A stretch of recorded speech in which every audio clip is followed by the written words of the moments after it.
Verifică-ți agenda telefonului.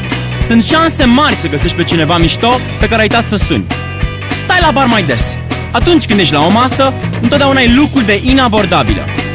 Uită-te mereu în jur. Cea mai tare fată e întotdeauna fix în spatele tău. Întreabă fetele ce parfum folosesc. O să-ți dea aura de cunoscător.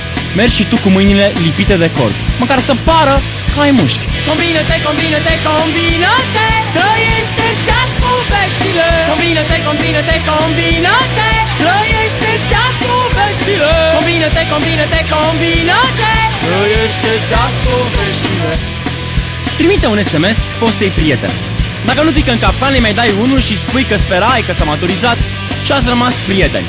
N-ai cum să ieși prost din situația asta. Da, la tine se uită. Nu te mai întreba atât. Du-te și vorbește cu ea. Să mă duc, să nu mă duc, să mă duc, să nu mă duc, să mă duc, să nu mă duc. Mergi pe jos. Nu o să-ți găsești niciodată jumătatea într-un taxi. Uite-te fix la cineva timp de 5 secunde. Dacă zâmbește, du-te să vorbești cu ea. Mângâie câini. Fetele abia așteaptă să-ți vadă partea sensibilă, perfectă. Salută, cu ce faci? Cine te place? Chiar o să se oprească și o să-ți răspundă la întrebare. Fetelor, luați-vă rochile alea scurte pe care nu le-ați purtat niciodată. Parcă sunt prea scurte, parcă sunt prea scurte. Fix de-aia le-ați cumpărat, că sunt scurte. Combină-te, combină-te, combină-te, trăiește-ți aspru veștile. Combină-te, combină-te, combină-te, trăiește-ți aspru veștile. Combină-te, combină-te, combină-te, trăiește-ți aspru veștile. Dacă îți place poza cuiva, dă-i add as a friend.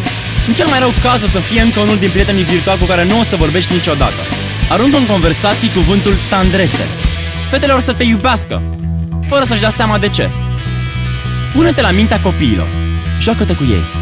Fetele or să vadă tatăl din tine. Când plouă, ia-ți umbrela. Nu se știe pe cine găsești să adăpostești. Întreabă orice prostie. N-are importanță ce. Gândește-te că în 2 secunde deja vorbești cu ea. Râzi! Dacă nu înțelegi o glumă, înseamnă că e despre tine. Așa că e bine să râzi. Fă mișto de tine. Fetele iubesc băieții care au încredere în ei. Combină-te, combină-te, combină-te, trăiește-ți aspru veștile. Combină-te, combină-te, combină-te, trăiește-ți aspru veștile. Combină-te, combină-te, combină-te, trăiește-ți aspru veștile.